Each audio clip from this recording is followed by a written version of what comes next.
Very good. Let's go to Janet in Florida. Hi, Janet. Yes, hi. How you doing? Thanks for taking my call. Pleasure. Wow, you sound more energetic than I am. Yeah, we watch you all the time. We learn a lot from you guys. Thank you.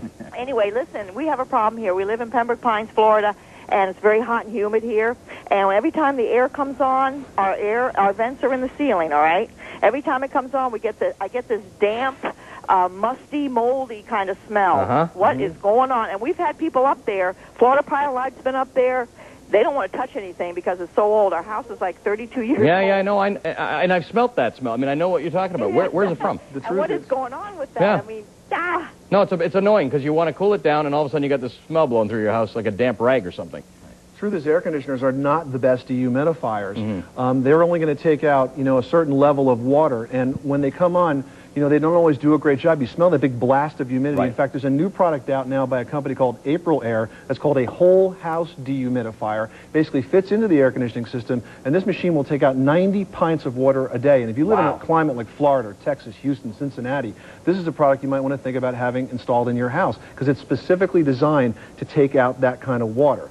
The other thing to remember is that when you read your thermostat, don't set it too low. People tend to speed up the fan and turn the thermostat too low, and that does not give the evaporator coil enough time to evaporate that water before it drains off, so the water stays in the air, and that makes the house very clammy. Slow it down. Slow the fan down. Slow it down. Do the opposite of what you think. Don't drop it down to 70. Run it at 78. I'm a bit of an expert on air conditioning this week because mine conked out. So I've been studying air conditioning. We're going to talk about, Danny. I get my stuff in here one way or the other. If you have a lot of people use window air conditioners, things like that, how do you compensate for this excess humidity that way? Because all humidifiers, all air conditioners will dehumidify to some degree. Right. Do you then add an extra dehumidifier? You don't have as much control, obviously, if you don't have a centralized system because you don't have the duct system to be able to use something like that Aprilaire product. So then you really want to look at the sources of moisture around the foundation perimeter. Poor drainage, #1 cause of moisture problems. Soil that points into the foundation, gutter systems that are blocked.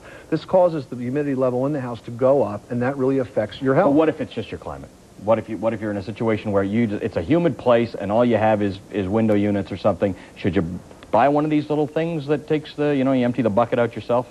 Do you think they're particularly effective? They really take a lot of electricity. And they give off a great deal of heat. Exactly, and so it kind of works against that. It's better just to have the air conditioner properly sized to the area that you're cooling because it'll pull the humidity out properly and should work well. Good point. Okay, let's take a quick break. We'll come back with these two guys and them helping me with my home improvement. Danny Lipford of Today's Homeowner with Danny Lipford and Tom Kraetler of the Money Pit Home Improvement Radio Show. 1-800